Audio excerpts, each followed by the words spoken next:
Hare Krishna. Donc, chapitre 6 de la Bhagavad Gita, qu'on appelle Dhyana Yoga. Donc, le yoga de la méditation. Dhyana. Verset 43. Donc, juste avant de lire le verset, ce qui se passe, c'est que Arjuna il pose une question à Krishna. Il lui dit, ok, Krishna, mettons que je prends la vie spirituelle, que j'abandonne ma vie matérielle, et que à la fin de ma vie, j'atteins pas la perfection spirituelle. Et non seulement j'atteins pas la perfection spirituelle, mais j'ai raté une vie que j'aurais pu jouir du monde matériel. Je me suis privé du monde matériel, puis j'ai pas atteint le but de la vie spirituelle. Donc j'ai comme perdu d'un deux côtés. Qu'est-ce qui se passe avec ça? Arjuna demande à Krishna. Krishna répond quelques versets dans celui-ci. Tatratam buddhi samyogam labhate purvadehikam yatate cha tato bhuya samsidho kulunandana. Donc il dit, alors, ô fils de Kuru, donc Arjuna, le yogi qui n'atteint pas la perfection recouvre la conscience divine acquise dans sa vie passée et reprend sa marche vers la perfection. Donc, Krishna explique que le yogi qui n'a pas atteint la perfection, et quand on parle de yogi, on peut pas juste parler de celui-là qui fait des positions de toutes sortes de façons, mais yogi, ça veut dire spiritualiste. Yoga veut dire union avec l'absolu. Donc, yogi, c'est celui-là qui entre en union avec l'absolu. Différentes formes de yoga.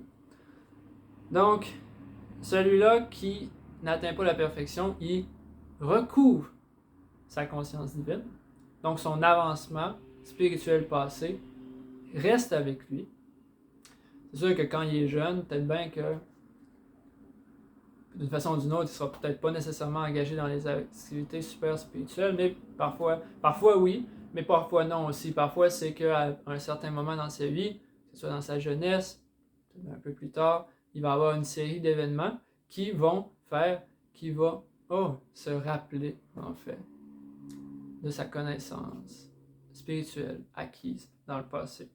Et Krishna, il explique ça dans le verset suivant aussi.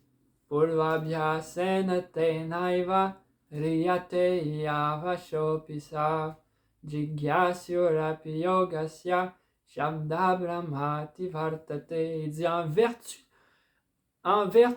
à cause de la conscience divine acquise dans sa vie passée, il est tout naturellement porté vers la pratique du yoga, même à son insu.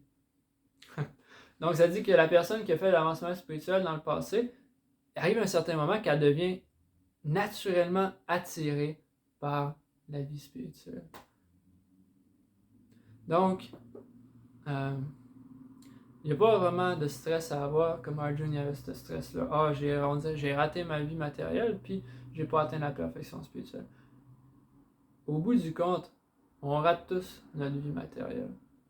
Parce qu'au bout du compte, il n'y a rien de matériel qui reste. Nos relations, notre richesse, nos possessions, on perd tout ça quand on arrive au moment de la mort. Qu'est-ce qui reste avec nous? C'est notre conscience. Krishna décrit au chapitre 8, Yam yam vapis maram bhavam tyajatyante kalevaram tam tam evaiti konteya sadatat bhava bhavita. Que il dit notre conscience qu'on a au moment de la mort, c'est ça qui détermine où est-ce qu'on s'en va dans le futur. Donc quelqu'un peut dire, ouais, mais c'est pas juste, tu peux faire des niaiseries toute ta vie, puis au moment de ta mort, tu diriges ta conscience dans une certaine direction, puis même si tu as fait des niaiseries toute ta vie, ben, ça compte plus. Mais non, en fait, c'est pas nécessairement ça, parce que l'état de notre conscience au moment de la mort, c'est pas quelque chose qu'on peut faker. Krishna est dans notre cœur, puis Krishna, il sait c'est quoi l'état de notre conscience. On peut peut-être convaincre du monde qu'on est je suis une bonne personne, mais tu ne peux pas convaincre Krishna, qui est Paramatma, qui est à l'intérieur de nous et qui est conscient constamment de toutes nos pensées et de c'est quoi vraiment notre motivation ultime, c'est quoi nos vraies intentions. Peut-être bien qu'on est capable de tromper le monde entier, mais on ne peut pas tromper Krishna. Donc c'est ça qu'il dit. L'état de notre conscience au moment de la mort. Ça reste avec nous. Donc il y a une justice. Parfois on se dit, il n'y a pas de justice, lui il fait toutes sortes de faits, puis il se fait jamais mettre dans le trouble. Mais la justice, ça se passe souvent à long terme. Donc sur plus qu'une vie, dans beaucoup de cas. Donc, Krishna répond à Arjuna que on n'a pas besoin d'avoir peur. Il va nous mettre dans une situation où on va pouvoir continuer notre avancement spirituel. Rien à perdre et tout à gagner.